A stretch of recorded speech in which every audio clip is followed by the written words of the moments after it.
Sir ఈ రీసెంట్గా one year అయిన సందర్భంగా ఆంధ్రప్రదేశ్ సంబంధించి చాలా సర్వేలు హల్చల్ చేస్తున్నాయి. కూటమి సర్కారు పరిస్థితి ఏంటి, కూటమి సర్కారుకు సంబంధించిన ఎమ్మెల్యేలు ఎంతమంది ఎదురుతున్నారు, ఇలా రకరకాల సర్వేలు వస్తున్నాయి. సరే ఈవీఎంలు గోల మనం చాలాసార్లు మాట్లాడుకున్నాం. ఈవీఎంలు గోల పైన కూడా లేటెస్ట్ బీహార్ ఎన్నికల నేపథ్యంలో దానికి సంబంధించిన చర్చ కూడా జరుగుతుంది. దాదాపు 50 లక్షలకు పైగా ఓట్లు అడిషనల్గా ఏదో యాడ్ చేశారు, ఓటింగ్ పర్సెంటేజ్ పెంచడంలో అయింది. ఇటువంటి కమెంట్స్ కూడా వస్తున్నాయి. దానిపైన ఏమైనా రియాక్ట్ అవుతారా ఈ రెండింటిపైన? సార్ ఒక్కటైతే మాత్రం కన్ఫర్మ్, సర్వేలు ఇవన్నీ ఏం అవసరం. ఎందుకంటే మనం ఒక షాప్కి వెళ్ళాం అనుకోండి. పోయినసారి నేను ఒక అతను చాలా బిజినెస్ మ్యాన్ అనమాట. అతను బిజినెస్ మ్యాన్, ఒక మోస్తరు బిజినెస్ మ్యాన్. ఏదో చిట్చాట్ పిచ్చాపాటి మాట్లాడుకునేటప్పుడు ఆయన ఏమన్నాడంటే, వర్స్ట్ గవర్నమెంట్ అండి వైఎస్ఆర్సీపీతో.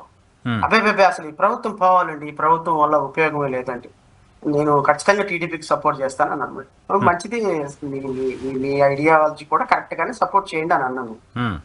అనుకోకుండా నేను నిన్న మొన్న ఆయనతో మాట్లాడే అవకాశం దొరికింది. ఆయన అంటున్నాడు, 100 రెట్లు బెటర్ అండి వీడికంటే, చంద్రబాబు నాయుడు కంటే జగన్మోహన్ రెడ్డి 100 రెట్లు ప్రభుత్వం బెటర్ అండి. ఎందుకు అంటే జనాల దగ్గర డబ్బు లేదు, నిరుపేద దగ్గర డబ్బు లేదు, మిడిల్ క్లాస్ మ్యాన్ దగ్గర డబ్బు లేదు, రిచ్ మ్యాన్ కొంచెం అప్పర్ మిడిల్ క్లాస్ దగ్గర డబ్బు లేదు, అప్పర్ క్లాస్ వాడి దగ్గర డబ్బు లేదు. There is no flow in the flow, there is no money flow in the market. Why? Because Jaganmohan Reddy కింద పడో మీద పడో అప్పు తెచ్చి ఒక సంవత్సరానికి 1 లక్ష రూపాయలు ప్రతి ఫ్యామిలీకి ఇచ్చేవాడు. సో మనీ ఫ్లో అయ్యేది. ఎంతో కొంత మనీ ఫ్లో అనేది ఏమైపోయిందంటే ఈ ప్రభుత్వంకి వచ్చేటప్పటికి పూర్తిగా స్టక్ ఆఫ్ అయిపోయింది. ప్రజల దగ్గర మనీ లేదు, తద్వారా ప్రజల కొనుగోలు పవర్ పర్చేసింగ్ కెపాసిటీ తగ్గిపోయింది, జిఎస్టీ తగ్గిపోయింది, రాష్ట్రంలో రియల్ ఎస్టేట్ తగ్గిపోయింది. ఇప్పుడు వీళ్ళు రప్ప లాంగ్వేజ్ అని మీడియా అంతా కోడైకి వస్తుంది కదా. ఇప్పుడు కోడైకి వస్తున్నటువంటి మీడియా వీళ్ళ వల్ల ఏమవుతుందంటే, ఈ సర్వేల వల్ల వీళ్ళ వల్ల ఇంకొక అదిగో ఇదిగో కళ్ళు మూసుకునే సరికే 2-3 సంవత్సరాలు అయిపోద్ది. ఇంకా అదిగో ఇదిగో ఎలక్షన్ మూడు వచ్చేసిందంటే మళ్ళీ జగన్మోహన్ రెడ్డి వచ్చేస్తాడు. వీళ్ళ దరిద్రమైన పరిపాలన మనం ఇప్పుడు డబ్బులు కానీ పెట్టుబడి పెట్టామంటే 4-3 సంవత్సరాలు తిరగకుండానే గబక్కని జమిలీ వచ్చిందంటే, జగన్మోహన్ రెడ్డి వచ్చాడంటే మొత్తం తట్టబట్ట తెలుగుదేశం ప్రభుత్వం. ఇప్పుడు పెడుతున్న కంపెనీలు పెడుతున్న వాళ్ళంతా ఖచ్చితంగా వాళ్ళు ఎమ్మెల్యేని తెలుగుదేశం ఎమ్మెల్యేతో కూర్చోవాలి, తెలుగుదేశం మినిస్టర్తో మాట్లాడుకోవాలి, తెలుగుదేశం చంద్రబాబు నాయుడుకి డబ్బులు ఇవ్వాలి.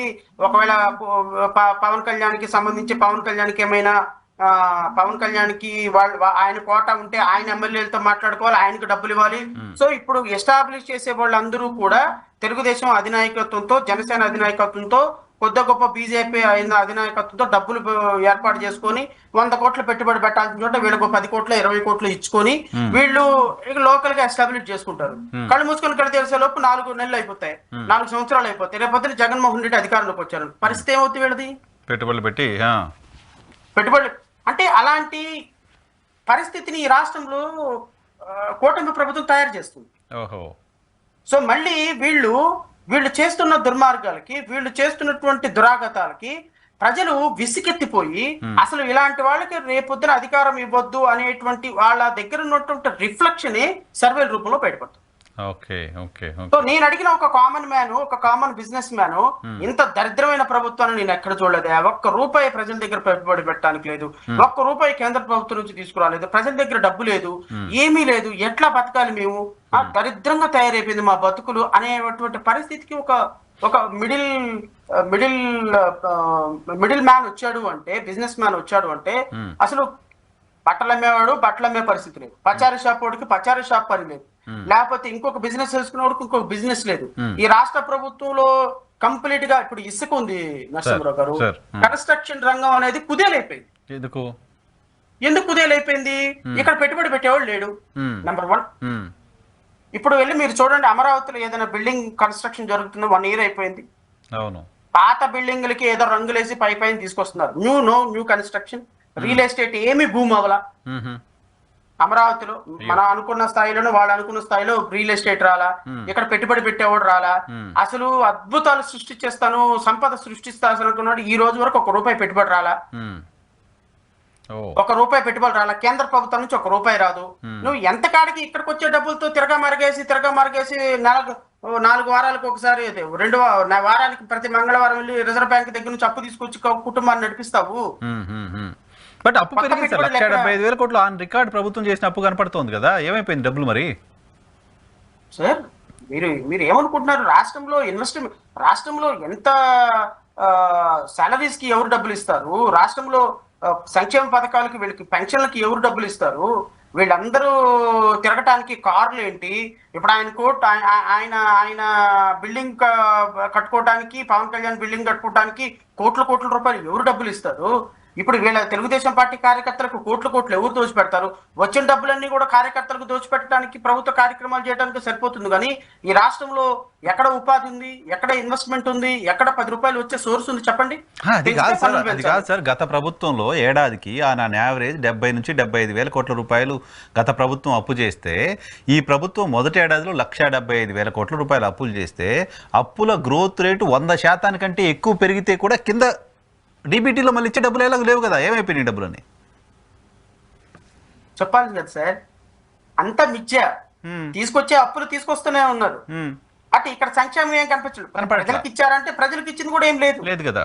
కానీ సూపర్ 6 ఏమైనా అద్భుతంగా అమలు పరుస్తున్నారంటే సూపర్ 6 కూడా అద్భుతంగా ఏమో అమలు పరచటం వచ్చే. ఇప్పుడు మీకు కేంద్ర ప్రభుత్వం నుంచి తీసుకొచ్చే అప్పు ఏమైపోతుందో ఎవరికి తెలియదు, అంతా మిథ్య. అర్థమైందా? ఇప్పుడు ఈ డబ్బులన్నీ పోనీ సంక్షేమ పథకాలకి ఏమైనా ఇస్తున్నారా, లేకపోతే ఈ డబ్బులతో ఏమైనా ఒక కొత్త ప్రాజెక్టులు పెడుతున్నారా, లేకపోతే ఇంకా ఏమైనా సూపర్ 6 అద్భుతంగా అమలు పరుస్తున్నారా అంటే అది కూడా లేదు. అదే కదా మా ప్రశ్న, మా క్రేవింగ్ అంత అదే. మీరు 1,75,000 కోట్ల రూపాయలు అప్పు చేశారు. ఎస్, తప్పేం లేదు, మీరు అప్పు చేశారు 1,70,000. ఈ 1,75,000 కోట్ల రూపాయలు ఏం చేశారు, ఎలా ఖర్చు పెట్టారు, ఎవరికి ఇచ్చారు, ఏ వ్యవస్థ మీద, ఏ ఇన్స్టిట్యూషన్ మీద మీరు ఇన్వెస్ట్మెంట్ పెట్టారు? ఇదిగో నెలకి ఇంత అవుతుంది. ట్రాన్స్పరెంట్ కదా సార్ ఎవ్రీథింగ్. ఆర్టీఐ వచ్చిన తర్వాత ఇంకా very the question of secrecy. So అంటే ఇవన్నీ కూడా ప్రజలని ఒక ఒక ఒక ఒక ట్రాన్స్ ఆఫ్ మైండ్ లోకి తీసుకొని వెళ్ళిపోయి, చంద్రబాబు నాయుడు అనేటువంటి ఒక వ్యక్తి మొత్తం డెవలప్మెంట్ మొత్తానికి ఆద్యుడు, లేకపోతే సంపద సృష్టించడానికి is only the father of all the things. ఎవరెవరైతే సంపద సృష్టించడానికి ఒక వ్యవస్థను ఏర్పాటు చేశారో దానికి ఈయన ఒక ఫాదరు, టెక్నాలజీకి ఒక ఫాదరు, లేకపోతే ఒక అడ్మినిస్ట్రేషన్ కి ఒక ఫాదరు. రైట్? కాదనట్టంలా తీసుకోండి. 76 సంవత్సరాల వ్యక్తి, ఒక ఒక ఒక విజన్ ఉన్నటువంటి వ్యక్తి అని మీరు భావిస్తున్నారు, మేము కూడా భావిస్తాం, కాదనట్టంలా. But where is the vision? చూపించండి, కళ్ళకు కనిపించాలి కదా అంటున్నా నేను. ఇదిగో మేము ఈ అమరావతి 1 year లో మేము సాధించిన ప్రగతి ఇది నాకు చూపెద్దు. అట్లీస్ట్ మీరు అట్లీస్ట్ ఒక వైట్ పేపర్ ప్రజల కోసం రిలీజ్ చేయండి. కరెక్ట్. ఏం చేశారంటే ఈవెంట్స్ కనపడుతున్నాయి. మేము యోగా ఈవెంట్ చేసాం, పేరెంట్ టీచర్ మీటింగ్ చేసాం, ఏఐసిటీ చేస్తున్నాం, క్వాంటమ్ వ్యాలీ చేస్తున్నాం, ఇవి కనపడుతున్నాయి. బనకచర్ల ప్రాజెక్ట్ కడుతున్నాం, ఇవి కనపడుతున్నాయి. కానీ ఏం జరిగింది అనేది గ్రౌండింగ్ కనిపించట్లేదు. పైగా మొన్న పేరెంట్ టీచర్ మీటింగ్లో అమ్మఒడి, అది ఏంటి, తల్లికి వందనం నారా లోకేష్ అద్భుతమైన సృష్టి అని చంద్రబాబు నాయుడు గారు చెప్తున్నారు. నేను 2 రోజుల క్రితం ఒక ట్వీట్ పెట్టాను శ్రవణ్ గారు, ఎక్స్లో ఒక చిన్న పోస్ట్ పెట్టా. నేను సంపద సృష్టించాలి, మీ సంపద నాకు ఇవ్వండి అని బాబు గారు అంటున్నారు. అటుగా ట్వీట్ పెట్టా. ఏది, కరేడ్లో రైతులు ఇండోసోల్కు భూములు ఇచ్చే అంశానికి సంబంధించి, అమరావతిలో అదనపు భూసేకరణకు సంబంధించి మీరంతా భూములు ఇవ్వండి, నాకు సంపద పెంచాలి నేను అని చంద్రబాబు అడుగుతున్నారు ట్వీట్ పెట్టా. దాని మీద తెలుగుదేశం పార్టీకి సంబంధించిన వాళ్ళు ఇంక పడిపోయి నోటికి వచ్చినట్టు చేస్తున్నారు. కనిపించట్లేదు కదా వాస్తవం మాట్లాడితే, ఎందుకు దాన్ని తీసుకోలేకపోతున్నారు? సార్ మీరు తప్పు మాట్లాడొచ్చు, నేను తప్పు మాట్లాడొచ్చు. ఇప్పుడు మనం తప్పు మాట్లాడుతున్న దాన్ని కరెక్ట్ చేయమనండి వాళ్ళని. ఇప్పుడు కరెక్ట్ చేయటం అంటే ఊరికి మీద పడిపోవటం కాదు కదా. కరెక్ట్ చేయటం అంటే ఇప్పుడు ఇదిగో నేనేమంటానంటే, ఈవెన్ తెలుగుదేశం పార్టీ కావచ్చు, జనసేన పార్టీ కావచ్చు, మీరు భారతీయ జనతా పార్టీ లాంటి ఒక కేంద్ర ప్రభుత్వంలో గత 14 సంవత్సరాల నుంచి 10 సంవత్సరాల నుంచి అధికారంలో ఉన్నట్టు ఒక పార్టీతో కలిసి ప్రయాణం చేస్తారు. సో ఈ రాష్ట్రంలో కేంద్ర ప్రభుత్వంతో పాటు మీరు కూడా అధికారంలో ఉన్నారు. సో ఇది ఎన్డీఏ గవర్నమెంట్ అనాలి ఒక విధంగా చెప్పాలంటే. NDA government. ఈ ఎన్డీఏ గవర్నమెంట్ లో కేంద్ర ప్రభుత్వం దగ్గర నుంచి ఇదిగోండి మేము ఒక 10,000 రూపాయలు గ్రాంట్ తీసుకొచ్చి ఇదిగో మేము మెట్రో రైలు కట్టాము, ఇదిగో ఈ 10,000 రూపాయలు తీసుకొచ్చి 10,000 కోట్లు తెచ్చి ఇదిగో మేము ఈ స్టీల్ ఫ్యాక్టరీ ఇన్వెస్ట్ చేశాము, ఇదిగో ఈ 5,000 కోట్ల రూపాయలు తీసుకొచ్చి ఇదిగో ఈ రైల్వే కర్మాగారాల ఫ్యాక్టరీ ఒకటి తీసుకొచ్చాము, ఇదిగో ఈ కేంద్ర ప్రభుత్వం మాతో ఉన్న కారణంగా, ఇదిగో ఎన్డీఏ గవర్నమెంట్ లో ఉన్న కారణంగా ఇదిగో ఇన్ని ప్రెస్టేజ్ ప్రెస్టీజియస్ ఇన్స్టిట్యూషన్స్ మన ఆంధ్రప్రదేశ్ రాష్ట్రానికి వచ్చినాయి. ఇదంతా పక్కన పెడితే అమరావతి నిర్మాణానికి ఇదిగో ఈ 10,000 కోట్ల రూపాయలు మనకి గ్రాంట్ ఇచ్చారు. వీటిలో ఏ ఒక్కటైనా సరే ఆన్ రికార్డు ఆధారితంగా ఆధారాలతోటి ఆన్ రికార్డు చూపించమనండి. మనం మనలాంటి వాళ్ళ నోరు మూపించమనండి. అది వదిలేసేసి 15,000 కోట్ల రూపాయలు అప్పిస్తే కేంద్ర ప్రభుత్వం నుంచి, వరల్డ్ బ్యాంక్ నుంచి, అసెంబ్లీలో సప్పట్లు కొట్టించి ఈయన సనాతన ధర్మకారి అని చెప్పేసి సాల్వ వేసుకొని తిరుగుతా ఉంటే అది చూస్తూ మన మనసు ఎలా ఊరుకుంటుంది అంటున్నా. అంత పెద్ద అబద్ధాన్ని మనం కూడా కళ్ళకి గంతలు కట్టేసుకొని అంత పెద్ద అబద్ధాన్ని మాట్లాడకుండా ఉండలేం కదా.